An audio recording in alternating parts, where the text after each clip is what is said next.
बेनी माधव सिंह, जिनकी गांव भर में बड़ी इज्जत है। उनके बड़े बेटे हैं श्रीकंठ सिंह, पढ़े लिखे, बीए पास और शांत स्वभाव के।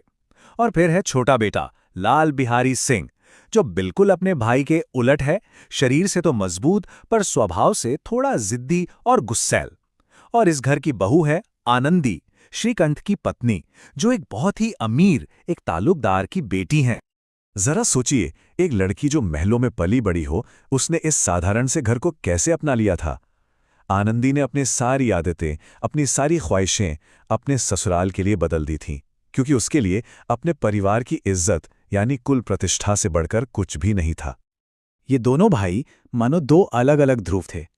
एक भाई श्रीकंठ जो शांत नदी की तरह थे, हर बात को 100 बार सोचते थे, और दूसरा लाल बिहारी जो उबलते हुए ज्वालामुखी जैसा था, जिसकी जबान उसकी सोच से भी तेज चलती थी। और यही दो अलग अलग स्वभाव एक दिन घर में भूचाल लाने वाले थे। तो अब आते हैं कहानी के उस हिस्से पर जहां एक छोटी सी बात पर घर में महाभारत छिड़ जाती है। तो हुआ यूं कि एक दिन खाने के वक्त लाल बिहारी ने दाल में घी मांगा। आनंदी ने बड़े सीधेपन से कहा कि सारा घी तो पकवान में खर्च हो गया।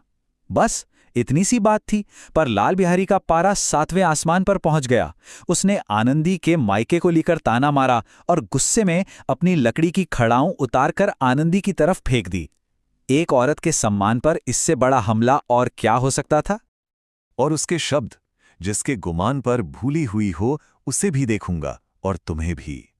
ये सिर्फ शब्द नहीं थे, ये जहर में बुझे हुए तीर थे, जो सीधे आनंदी के आत्मसम्मान पर जाकर लगे।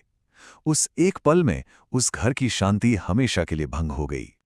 इस एक घटना ने उस परिवार को टूटने की कागार पर लाके खड़ा कर दिया। कुछ दिन बाद जब श्रीकंठ शहर से घर लौटे तो उन्होंने अपनी पत्नी आनंदी को सिसकते हुए पाया। आनंदी ने रोते रोते उन्हें सब कुछ बता दिया। अपनी पत्नी के अपमान की कहानी सुनकर श्रीकंठ की आंखों में जैसे खून उतर आया।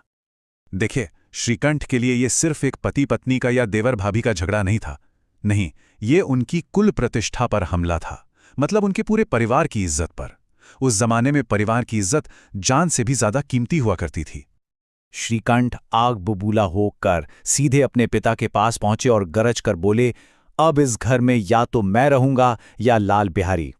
मतलब साफ था, सालों से बना बनाया परिवार एक ही झटके में बिखरने वाला था। लेकिन कहानी यहां एक बहुत ही खूबसूरत मोड़ लेती है। एक ऐसा मोड़ जहां गुस्सा नहीं बल्कि पश्चाताप और क्षमा जीतते हैं।